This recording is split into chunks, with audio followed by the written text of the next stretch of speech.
আসসালামু আলাইকুম প্রিয় বন্ধুরা। গত পরশুদিন ঢাকা একটা ভাড়ার জন্য গেছিলাম। তো ভাড়াটা নিয়ে আসার পথে মোটামুটি পুরাটা রাস্তা সুস্থ ভালোভাবে আইছি। আমাদের কুমিল্লা নিমসার বাজার থেকে আলেগাছর বিশ্ব রোড পর্যন্ত 2 ঘন্টা 20 মিনিট জ্যামে ছিলাম। তারপরে রাত তখন 4টা বাজে জাম সাইডে গাড়িটা টান দিয়ে কোটবাড়ি বিশ্ব রোড আসি।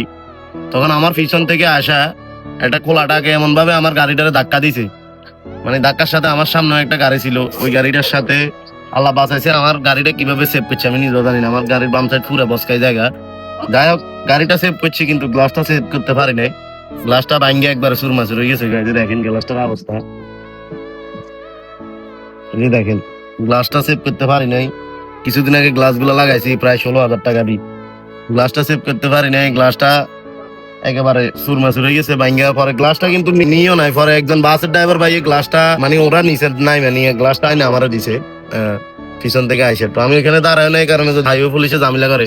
তো যখন আমার গাড়িটার পিছনে মারছে, সর্বোচ্চ আমার গাড়িটার গতি ছিল সর্বোচ্চ 35 থেকে 40। তো এত কম রানিং একটা গাড়ির পিছন দিয়ে যদি একটা গাড়ি এসে মারা দেয়, তখন কিভাবে মনটারে বুঝাবেন। আর এখানে দেখেন এরপরে এদিক দিয়ে একজন অটোওয়ালা, যখন ভাড়াটা আনলোড করতাম আইসি, একজন অটোওয়ালা এই জায়গাটারে খাইয়ে দিছে। তো কি করবো, এটা হলো আমাদের বাংলাদেশ। আসলে মানবতা জিনিসটা নাই। গাড়িটা আনলোড করবো এমনি আসি বিপদে, গাড়িটা আমি দাঁড় করাইছে, একজন অটোওয়ালা লাগাই দিয়ে একবার চলাই লেছি।